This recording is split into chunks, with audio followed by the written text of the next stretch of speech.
मौत की वादी कहानी का ये तीसरा पार्ट है। पिछले दोनों पार्ट्स के लिंक डिस्क्रिप्शन और कमेंट सेक्शन में मौजूद है। तो मौत की वादी के तीसरे पार्ट की तरफ बढ़ते हैं। वो तेज चीख एक मजदूर की थी जो जंगली घास पर पड़ा हुआ एड़िया रगड़ रहा था। इसका चेहरा नीला पड़ता जा रहा था। इसके चेहरे पर दर्द और खौफ की कैफियत थी और बेहद बुरी तरह से तड़प रहा था। इसके मुंह से सब झाग निकल रहा था। शायद सांप, दयाल बड़बड़ाया। हाँ, लगता तो ऐसा ही है। मैंने दयाल की हाँ में हाँ मिलाते हुए जवाब दिया। देखते ही देखते वो मजदूर अपनी जिंदगी की बाजी हार गया। अचानक मैंने देखा कि जहां मजदूर गिरा था वहां से सुर्ख और नीले रंग का एक मोटा सा सांप निकलकर एक तरफ रेंगने लगा। इतना मोटा और लंबा सांप मैंने जिंदगी में कभी नहीं देखा था। सांप करीबन 3 फुट मोटा था और सबसे हैरत अंगेज बात यह थी कि दयाल और शंकर समेत सारे मजदूर इस सांप को देखकर सजदे में गिर चुके थे। मेरे लिए यह मंजर निहायत हैरत अंगेज था। एक मामूली से सांप को मारने के बजाय ये लोग सजदे में गिर चुके थे। सांप के जाने के बाद मैंने दयाल से पूछा कि ये सब क्या था। दयाल के बजाय शंकर ने जवाब दिया, शाप देवी का दर्शन हो गया, सब काम आसान हो गया। देवी? मैं समझा नहीं। ये तो एक खतरनाक सांप है, मैंने हैरत से कहा। यह सांप नहीं था, देवी योहा है जो सदियों बाद दिखाई देती है। मजदूर ने जरूर देवी को सताया होगा, जब भी तो देवी के गुस्से का शिकार हुआ। और देवी जिसको दिखाई देती है इसके सारे रुके हुए काम हो जाते हैं। मुझे यकीन है कि मैं कामयाब होऊंगा। शंकर की जगह दयाल ने अकीदत मंदाना लहजे में जवाब दिया, क्या फजूल बकवास है। हर काम सिर्फ मेरे अल्लाह की मर्जी से होता है। वो ना चाहे तो कोई काम हो ही नहीं सकता, मैंने थोड़े गुस्से से कहा। मेरी बात सुनकर इसने कोई जवाब न दिया, बस लाश को घूरता रहा।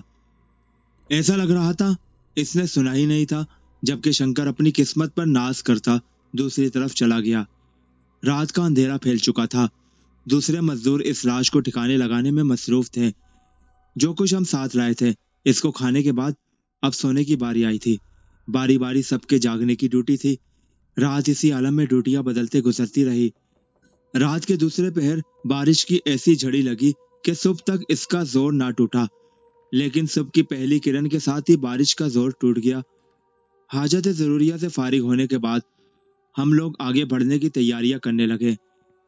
किसी की सूरत पर इस मजदूर की मौत का मलाल न था, सिवाय मेरे। मैं इस गरीब मजदूर की मौत पर गमज़दा था। बारिश की वजह से जंगल खतरनाक हो चुका था, लेकिन खतरात से खेलना तो मर्दों का शेवा था। बारिश से बढ़ने वाले वाकियात ने कुछ और लुत्फ दिया था। जंगल जल तल हुआ था। हम मुस्तकिल आगे बढ़ रहे थे। हमें आगे बढ़ते एक दिन से ज्यादा हो चुका था। जंगली जानवर भीगी बिल्ली बने हुए थे। बहुत से खतरनाक दरिंदे इस 1.5 दिन के सफर में हमारे सामने से गुजरे थे। जंगल का यह सफर मुझे दिलचस्प भी महसूस हो रहा था और खौफ का बाइस भी कि कहीं कोई बदबख्त जानवर हमें अपना शिकार न कर ले। मेरे नजदीक दयाल और शंकर बहुत दिलचस्पी का मुजाहिरा कर रहे थे। आसमान अभी तक स्याह था। बड़े बड़े काले बादलों ने कुदरती छत को घेर रखा था। लगता था कि किसी भी वक्त आसमान के सोते खुल सकते थे। शाब, बारिश अभी और होगा।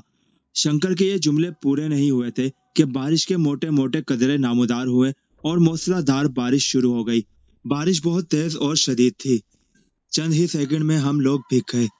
बारिश के सबब सफर में मुश्किलात तो थी, लेकिन मजा भी था। नक्शे के मुताबिक हम कहाँ पहुंच चुके हैं? मैंने दयाल से पूछा। हमें दरियाए सोगंडा जाना है। इस सोगंडा के मकाम पर इंसानी शक्ल वाली एक बड़ी चट्टान है जो कि तारीक वादी जाने का रास्ता है। दयाल मुस्कुराकर बोला, सोगंडा यहाँ से कितनी दूर है शंकर? शाब, अगर हम एक दिन और चलते रहेंगे तो दरियाए सोगंडा पहुंच जाएंगे, मगर वो दरिया तो मौत का दरिया है। मगरमच्छ होता इधर बहुत। तुम क्या मगरमच्छ का शिकार करना मांगता? शंकर हंसकर बोला, नहीं, हमको तारीक वादी जाना है। तारीक वादी? वो बहुत खतरनाक है। सुना है इस वादी में मौत है।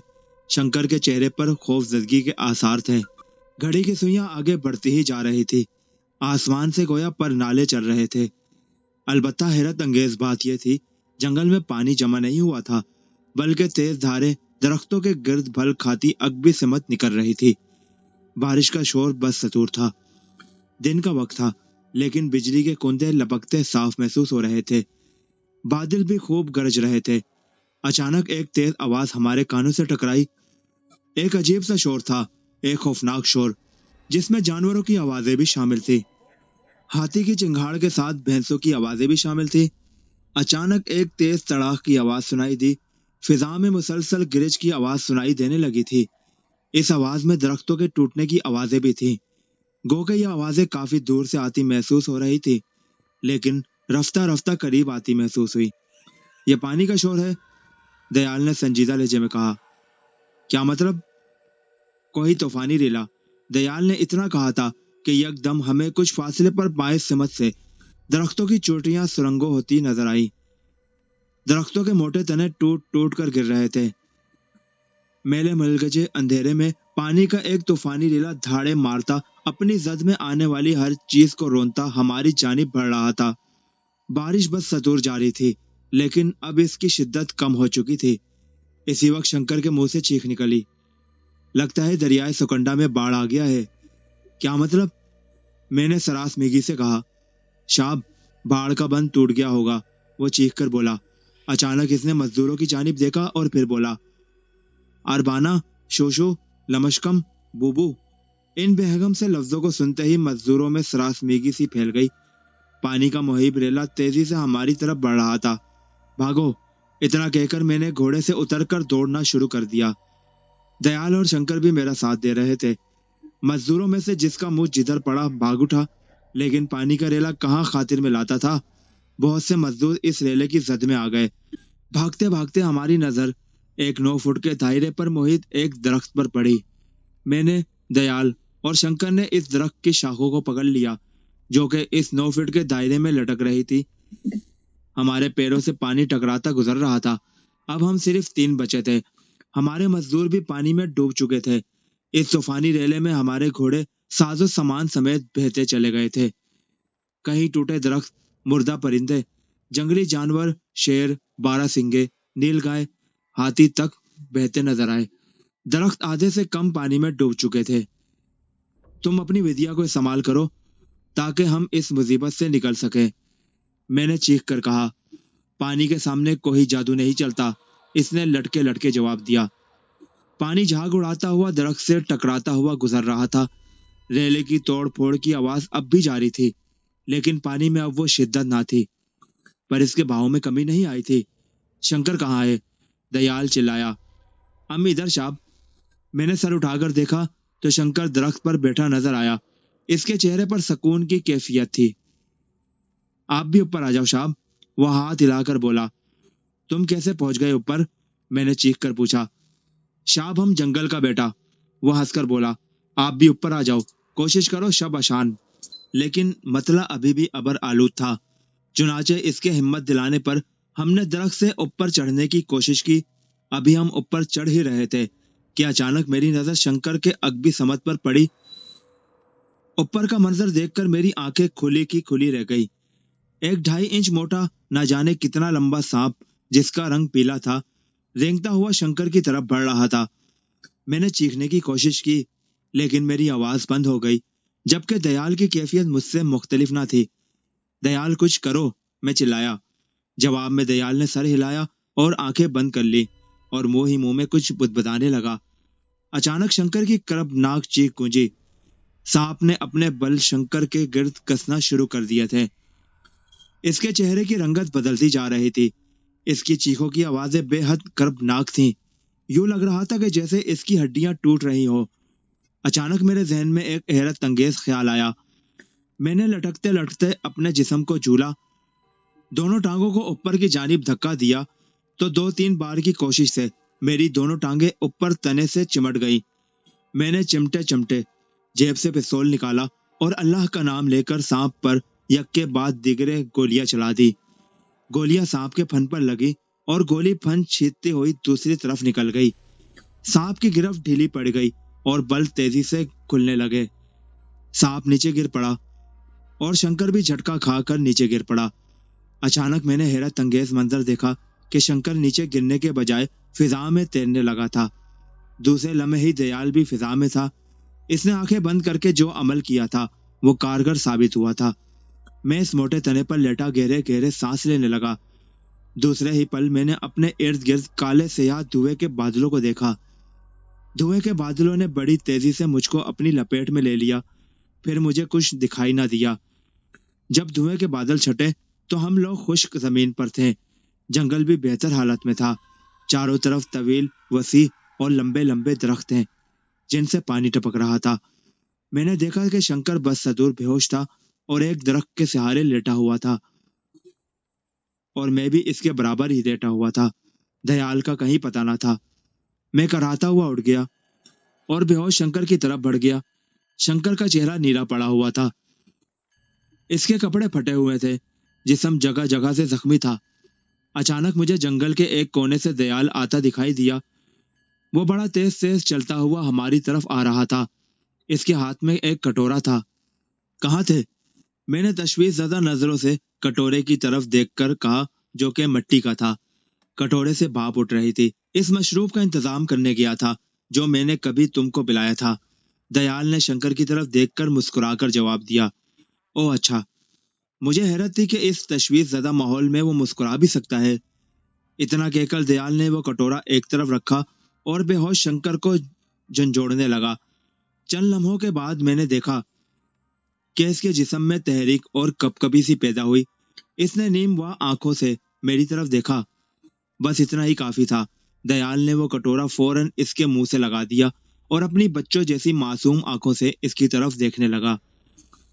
مشروب اس کے حلق میں جاتے ہی اس میں ڈرامائی تبدیلی پیدا ہوئی اور اس کی حالت سدھرنے لگی۔ دوسرے پل وہ اٹھ بیٹھا۔ شام، شام، شنکر جہشت سے چلایا۔ شام کو ہم نے مار دیا ہے، اب تم محفوظ ہو، دیال نے سنجیدگی سے جواب دیا۔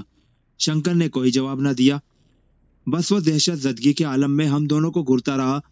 پھر ہونٹوں پر زبان پھیر کر بولا، شاب طوفانی ریلا چلا گیا۔ سوکنڈا کا بانڈ جب ٹوٹتا ہے، جب ان جنگلات میں ضرور باڑھ آ جاتی ہے۔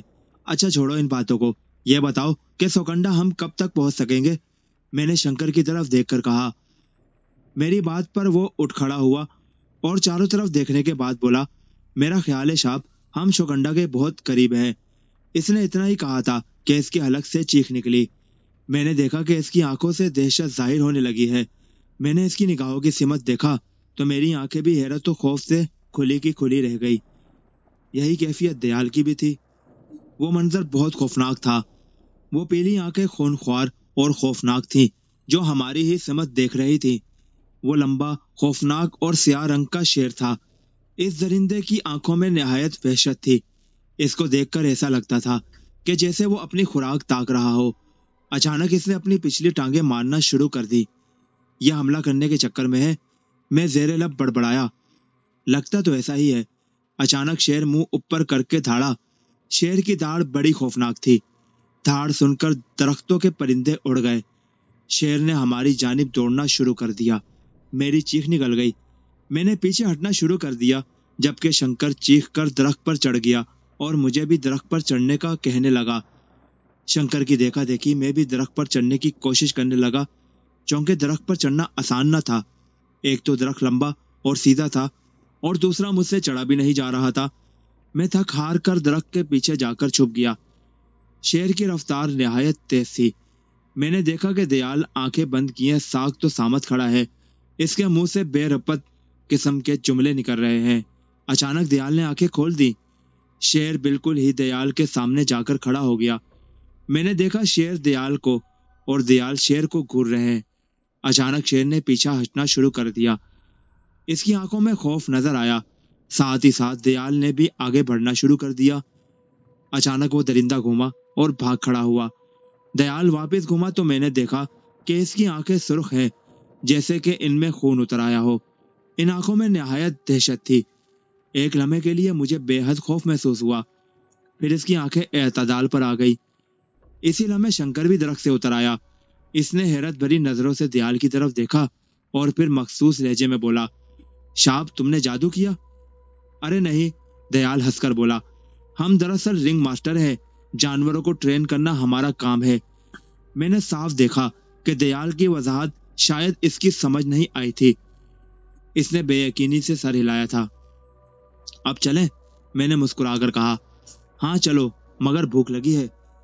दयाल ने पेट पर हाथ फेर कर जवाब दिया, शाब हम फल तोड़ कर लाता। आप रुको। इतना कहकर वो भागता हुआ दरख्तों की दूसरी जानिब चला गया। चंद लम्हों बाद जब वो वापस आया तो इसके पास बहुत से जंगली केले, सेब और दूसरे फल थे। हम तीनों ने पेट की आग बुझाई और वहां से चल पड़े। हमारा सफर सोकंडा की जानिब था, जहां से तारिक वादी की सरहद शुरू होती थी। शंकर की तजवीज के मुताबिक हम जंगल में सीधा ही सीधा आगे बढ़ते रहे। तकरीबन 45 मिनट के सफर के बाद दरख्तों का सिलसिला खत्म हो गया। दरख्तों की दूसरी तरफ चट्टानी सरजमीन थी, ना हमवार और खुश माहौल पर पिलाहट सवार थी। इसकी वजह भी मालूम हो गई थी, चट्टानें और जमीन बिल्कुल पीली थी। इस जर्दी में जो कुछ नजर आया वो काफी लर्जा खेज था। वसी और इस चट्टानी मैदानों में हर तरह के जानवरों के गोल दर गोल नजर आ रहे थे। तूफानी रेले ने काफी तबाहकारी मचा दी थी। नन्हे मासूम जानवर सहमे हुए थे। नील गाय, सांबर हिरन वगैरह थे। हाथियों का पूरा खानदान नजर आया था और बहुत से शेर, चीते, भेड़िए और बारहसिंगे भी नजर आए थे। तूफानी रेला वाकई तबाहकुन था। इन तबाहकुन रेले ने कमजोर जानवरों को ताकतवर जानवरों के रहमो करम पर डाल दिया था। मंजर काफी मुतासर कुन था। मौत के इस मरहले से निकलने के बाद एक बार फिर ताकत का कानून कमजोर पर लागू हो गया था। यह मंजर मैं जिंदगी में कभी नहीं भूलूंगा। चंद मासूम और वहशी जानवरों, चरिंद परिंद, दरिंदों की लाशें मौजूद थीं। काफी खुराक का इंतजाम मौजूद है, मैंने लाशों की तरफ देखकर कहा। शाब इस तरफ से जाना देंज पर है, शंकर बोला। मैंने ठंडी सांस ली और मुतासिर कुन लहजे में दयाल को मुखातिब किया, देखो कमजोर जानवर ताकतवर जानवरों के रहमो करम पर है, क्या कहते हो? यही कि ताकतवर हमेशा कमजोर पर गालिब है, दयाल ने शाने इचकाते हुए जवाब दिया। मगर सबसे बड़ी ताकत अल्लाह की है, जिसने सारी कुव्वतों में तवाजुन पैदा कर रखा है, मैंने शाने उचकाते हुए जवाब दिया। पर दयाल ने मेरी बात का कोई जवाब ना दिया। शाब, हमें दरख्तों के दरमियान होकर चलना चाहिए। जंगली जानवरों का कोई भरोसा नहीं, वैसे भी परेशान है सब जानवर। शंकर दयाल से बोला, क्यों, हम वापस चलते हैं जहां से आए थे। शाब, आपको सीधा ही जाना होगा क्योंकि शोकंडा यहाँ से दाई तरफ है। ओ हाँ ठीक है, हम लोगों को दरख्तों के इख्तितामी सिलसिले की जानिब सफर करना चाहिए ताकि हम इन दरिंदों से महफूज रहकर जल्द अज जल्द मंजिल तक पहुंच सके। मैंने कहा। हमने दरख्तों के इख्तितामी सिलसिले की जानिब सफर करना शुरू कर दिया। एक अजीब सी उदासी मुझ पर सवार थी। कमजोर जानवरों की बेबसी ने मुझे मुजमहल कर दिया था। कमजोर जानवर पानी से बच गए, पर ताकतवर जानवरों के मजबूत शिकंजे में आ गए थे। अब वो अपनी भूख मिटाने के लिए इनका शिकार करेंगे। जंगल के किनारे सफर करते करते रात हो गई। अजीब सफर था जिसमें एक उदासी सी मुसल्लत थी। जानवरों की आवाजें तक सुनाई नहीं दे रही थी। जंगल में भयानक सा सन्नाटा मुसल्लित था। इस सन्नाटे से सख्त वहशत हो रही थी। जंगल के किनारे सफर करते करते रात हो गई। जिस्म पर थकन का एहसास सवार था। रात को हाजत जरूरिया से फारिग होकर हम दोनों जंगल में आग लगाकर बैठ गए ताकि मच्छरों और दरिंदों से महफूज रहा जा सके, जबकि शंकर कुछ खाने पीने का बंदोबस्त करने गया था। क्या तुमको यकीन है कि हम अपनी मंजिल तक पहुंच जाएंगे? जरूर यकीन है कि मैं जरूर कामयाब होऊंगा। तुम नहीं जानते इस सफर के लिए मैंने कितना इंतजार किया है। दयाल का लहजा अजीब सा हो गया था। मैं तो इतना जानता हूं कि मैं तुम्हारे साथ इसलिए हूं कि मैं बेगुनाह जेल नहीं जाना चाहता। खजाना हासिल करने के बाद तुम मुझे बेगुनाह साबित करोगे। तुमने अपनी कुव्वतों के सहारे मुझे कानून से बचा तो लिया, लेकिन मैं बजरिया कानून बेगुनाह साबित होना चाहता हूँ। मैंने अपनी तवील बात एक ही सांस में मुकम्मल की। बेफिक्र रहो यार, जिस मकसद के लिए मैंने अपनी जिंदगी लगा दी, इसके पूरा होने के बाद तुम्हारा हिस्सा और तुम्हारी जिंदगी दोनों वापस तुम्हें जरूर मिलेगी। दयाल ने मेरे कांधे पर हाथ मारते हुए खुशगवार मूड में जवाब दिया। ना जाने क्यों मुझे ऐसा लगता था कि दयाल के सफर का मकसद खजाना ही नहीं बल्कि इसके अलावा कुछ और भी है, क्योंकि अक्सर इसे मैंने दुराने सफर ख्यालात में गुम देखा था, जैसे वो मुझसे कुछ छुपा रहा हो। लेकिन वो क्या मकसद था ये मुझे मालूम नहीं। अचानक मैंने शंकर को आते देखा। इसके कांधों पर हस्बे साबिक बहुत से फल मौजूद थे जो इसने मुख्तलिफ दरख्तों से तोड़े थे। इन तोड़े हुए फलों में बहुत से ऐसे भी फ्रूट थे जो मैंने कभी नहीं देखे थे। बहरहाल हम तीनों ने फल खाकर پیٹ کے جہنم کو سرد کیا اور پھر تینوں نے باری باری سونے کی ڈیوٹی لگا لی۔ رات کے آخری پہر ڈیوٹی کی باری شنکر کی تھی۔ دوسری صبح سورج کی روشنی نے گدگدایا تو پتا چلا رات کی نیند بہت اچھی تھی۔ شنکر ہم سے پہلے کا جاگا تھا۔ ناشتے کا انتظام اس نے کسی پرندے کے گوشت کی صورت میں پہلے ہی کر لیا تھا۔ تمام ضرورتوں سے فراغت کے بعد ہم لوگ اپنے سفر پر چل پڑے۔ شنکر کے مطابق ہم لوگ سکنڈا تک پہنچنے ہی والے ہیں۔ ہم لوگ چلتے رہے۔